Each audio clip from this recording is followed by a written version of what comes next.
So today, I'm going to show you how to remove rust from a table saw. Stay tuned.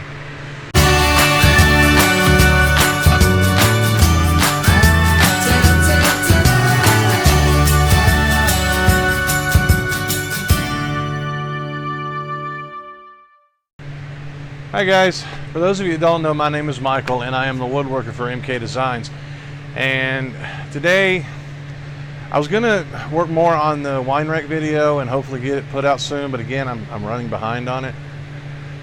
And I was going back and forth on what to do for a video. I've got one product review I want to do. I've got a friend of mine wants me to do a complimentary video to one of his, and so I come out here and I decided I'm going to do the complimentary video. I come out here to get started and get everything unwrapped. Well, you know how life sometimes throws you lemons and sometimes they can be a good thing? I've got one of those situations on my hand. We had a pretty good rainstorm last night, and well, I'll tell you what, let me just show you what I'm working with, okay? I came out to unwrap my table saw, and as soon as I uncovered it, I found this. All of this is rust, and it's going down the side of it, so I got to remove this to get to it, and that over there. I've also got my dowel plate in my table over there, and it's got rust on it too, but that's going to be for a different video. So let me turn the camera back around. So yeah, I came out here and I found this and was trying to figure out what I'm going to do. And I thought, well, I got to remove the rust anyway, so why not just video it and show you guys how I do it. I've done a technique video, but nothing quite like this. So yeah, let's get to it. So on the R4512, there are 3 cap screws here holding the aluminum to the cast iron, and then there's 2 bolts with nuts and washers here and 2 here holding it to the rails. So the second thing I need to do is take all those out and get this off. The first thing is I need to make sure the saw is unplugged, which it is. And one extra thing I'm going to do, I don't have small kids around anymore, but if you're in the shop, if you're in your shop and you have small kids, they may think they're helping daddy and plug in the saw and come over and turn it on. So I always just got in the habit of taking this out. So I'm going to get this taken off and then we'll start removing the rust. Okay, so I got the 3 cap screws here removed, and I got the 2 bolts from here removed, and I got the nuts removed from the bolts on this side. On the back rail you can actually remove the bolts, but on the front rail you'd have to take the whole rail off in order to get those out. So the way I'm going to get this out is I'm going to get it up on this side and pull it out, and then when I go to put it back in, I'll just do the exact opposite.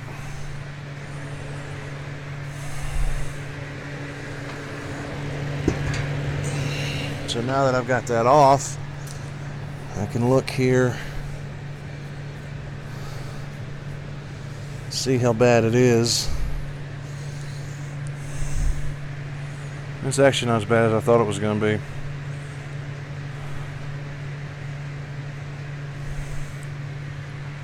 I'll show you.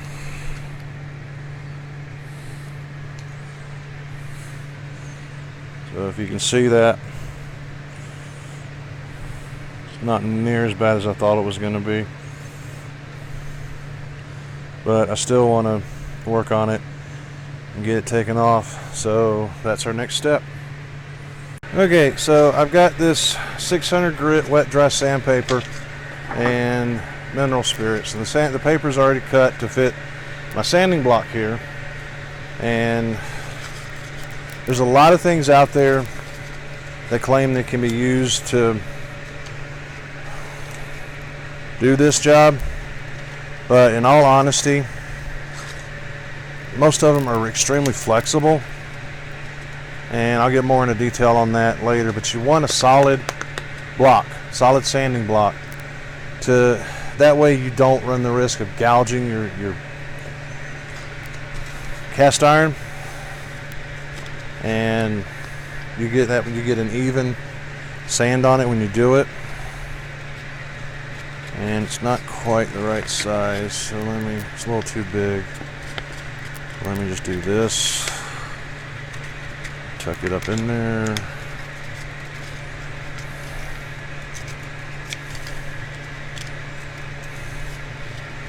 That makes it a little too short. Okay. So we'll fold that in half. And try again. Get it tucked up in there. And snap it closed. And it doesn't have to be tight, it just has to be on there so you get a flat surface. And then I'm going to take the mineral spirits and I'm going to pour it on here and start sanding.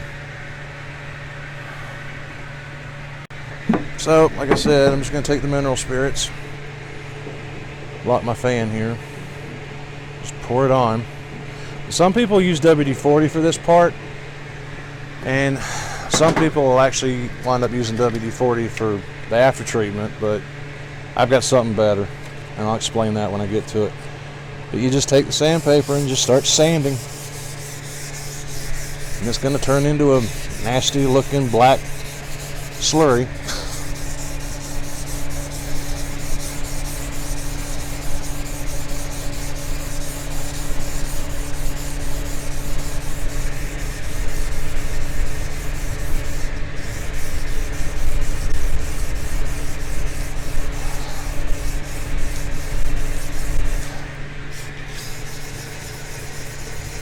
There really is no grain, so you can go in a swirl pattern, which sometimes works better. But again, especially on the edges like this, you don't want to tip it up because you don't want to chamfer your edge of your cast iron, and you don't want to tip it up like that because you don't want to gouge the cast iron. So it's typically better to keep most of it on and just work it back and forth. And depending on how bad the rust is, you could have to do this multiple times.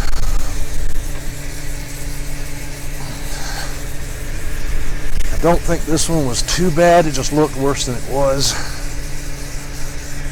And then to get the little side here, I'll just take my sandpaper and hit the side of it.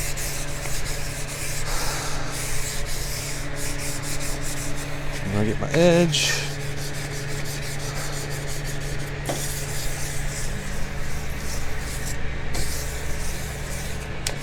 And I'll get the little spot up next to the blade. Just need more mineral oil now. Mineral spirits, I should say. Just put a little bit on there.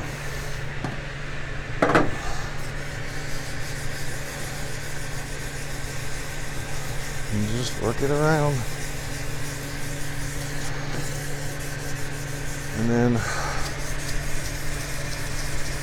what I like to do, once the rust is pretty much gone, I'll take a little more mineral spirits.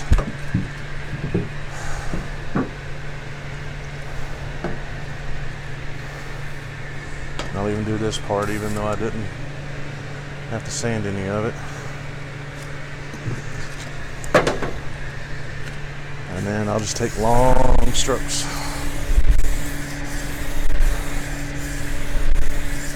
Over the whole thing. And the reason I do this, and I probably should have taken my blade off, but I didn't, is if by some chance I sanded a little too much where the rust was, this helps even it all out.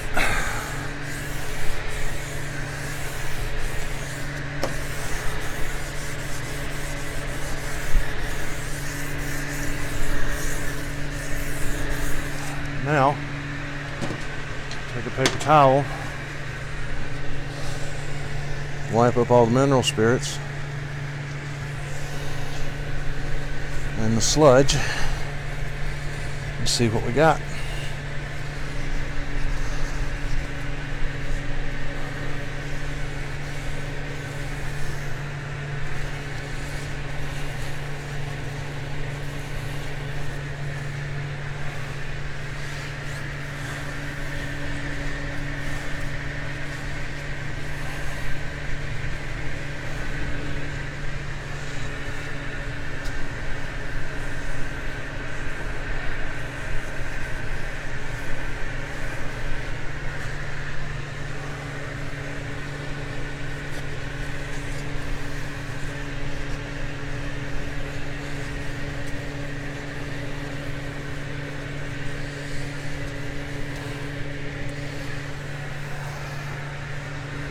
You don't have to get all the mineral spirits off, it will dry, but you do need to get all the sludge off.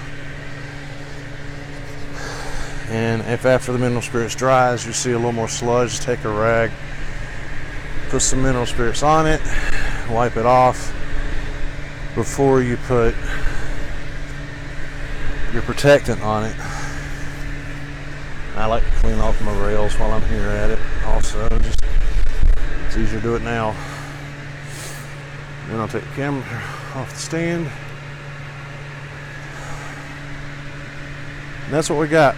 You can see where the rust was, but it's actually gone. All it is stained the cast iron. There's not much I can do about that. If it starts to rust again, obviously I'll repeat the process, but for the time being, that's it. So I'm gonna let this dry for a few minutes, and then I'll show you what I do for an after treatment.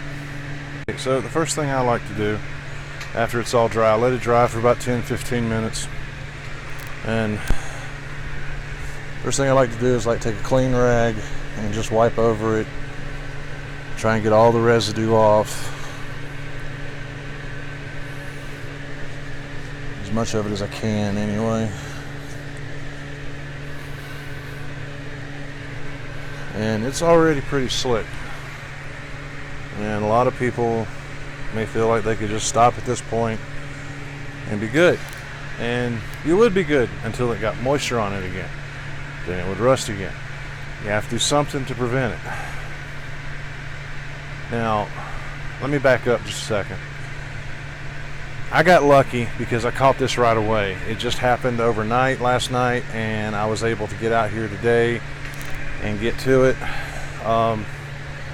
You can see little pits and, well, not pits, but stains and whatnot where I had my table saw sitting under a tarp for 2 weeks during the winter, and it rusted, and it took me a couple of hours to get that sanded off. But this time it only took a few minutes, as you saw, and obviously the quicker you get to it, the better.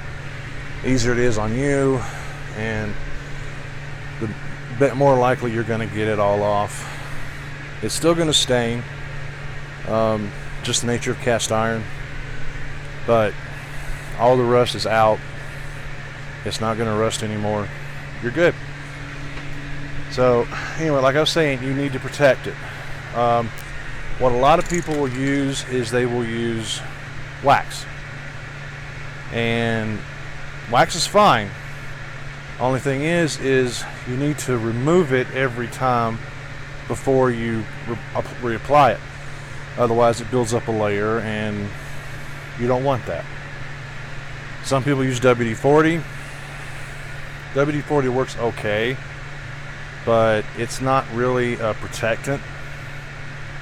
It does help to prevent rust, but it's just not that great. So what I use is Bostik Glide Coat, and what this stuff is it's a silicone lubricant.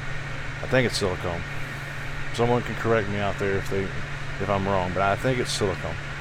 But it does not build up a layer, it does not build up film, and it penetrates into the cast iron and actually protects it. And you can go, the can says to reapply every week or more often as needed, but I apply it once, maybe every 1 or 2 months, and that's fine, and haven't had any problems until now. Maybe I should have applied it more often, I don't know. But anyway, the way you apply this is you just shake up the can for about a minute, and I've already shaken it up before I started recording, and lock my fan again, and just spray it on like you do spray paint.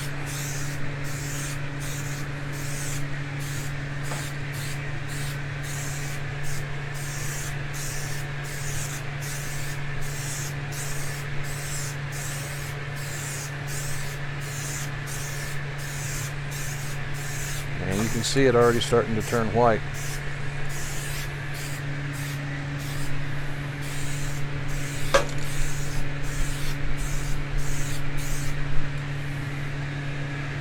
let it sit there for a few seconds, maybe 10 or 15 seconds, and you'll see it start to turn white.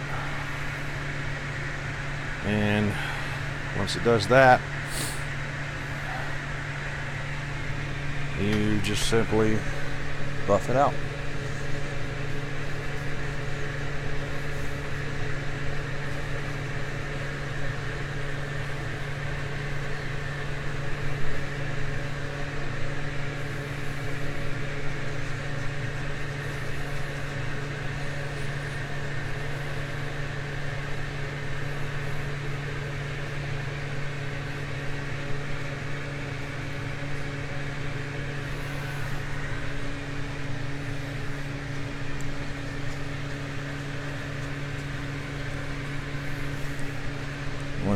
It's usually best to apply it multiple coats, so like 2 or 3 coats. So I'll spray it on again, except this time I'll spray it this way. Turn this off just while I'm spraying this, and I'm going to go this way. This works better.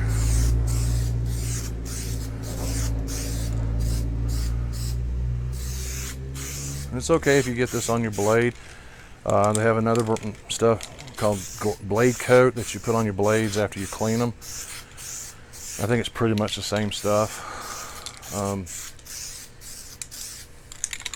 But again, you just let it dry until it turns white, and then buff it out.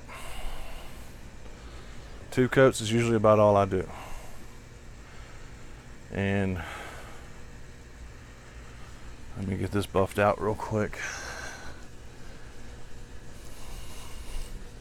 And it doesn't take long for it to dry, just a few seconds. So it's not like you spray it on and wait an hour and then come buff it out. It's very quick, painless, and works beautifully.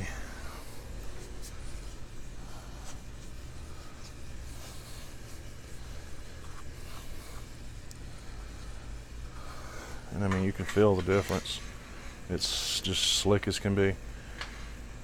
Helps your wood slide across it better, helps your crosscut sled slide across it better, and it prevents rust. So that's it. That's all I do. And that's all you need to do. And I'm pretty sure that if it had been a little more recent since I had applied this stuff, I might not have gotten all this, or it might not have spread as far as it did. But I caught it in enough time to stop it and get rid of it. My table saw's ready to go again. Just got to get the wing put back on.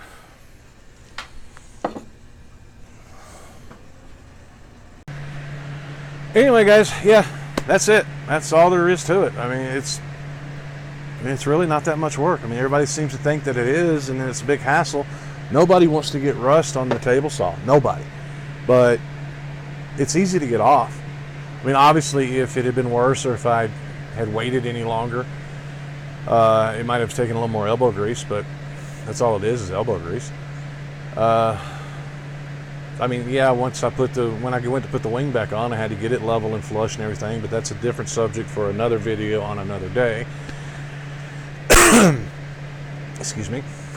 And yeah, I mean, there's nothing to it. I mean, you just got to get the rust off and put something on it to prevent it. If all you can afford, or if all you have is WD-40, then by all means use the WD-40. If you have the wax and you don't have the glide coat, and you don't want to go get the glide coat, or you can't afford it, use the wax. Just use something. The glide coat is the superior product in my opinion, but just do something. Use something. Use the wax, use the WD-40, whatever. Try to prevent that rust any way you can. So yeah, okay, I've got a couple of videos coming up. I am working on the wine rack, I promise. I am. I've been working on it for a little over a week, and I've run into a few snags and whatnot, but we'll go into that in that video.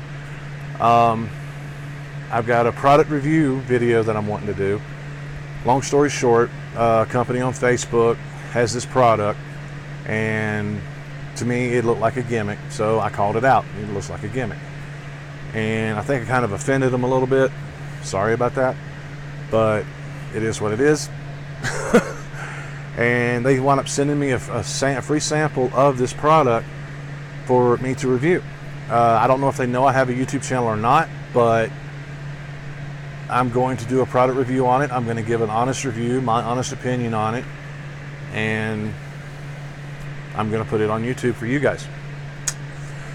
So, and I also have a complimentary video. A friend of mine did a video on a subject regarding the rigid R4512 table saw, and he asked me to do a complimentary video to it, meaning I'm going to basically go over the same things he did, maybe cover in a little more detail on certain things and things of that nature. That was the video I was going to do today, but when I came out here and saw the rust on my saw, I had to get rid of the rust. So if you don't get anything else from this video today, remember this: life gives you lemons, remove the rust from your saw. Could probably use lemon juice to get rust off a saw also. I don't know, I've never tried it, but it might work. Anyway, if you're new to the channel and you like the video, be sure to give us a thumbs up and hit that subscribe button down there. Be sure to click the little bell next to it so that you get notified whenever I come out with a new video. And yeah, that's it for today, guys. So until next time, happy creating. So I hope, yeah, let's try that one again.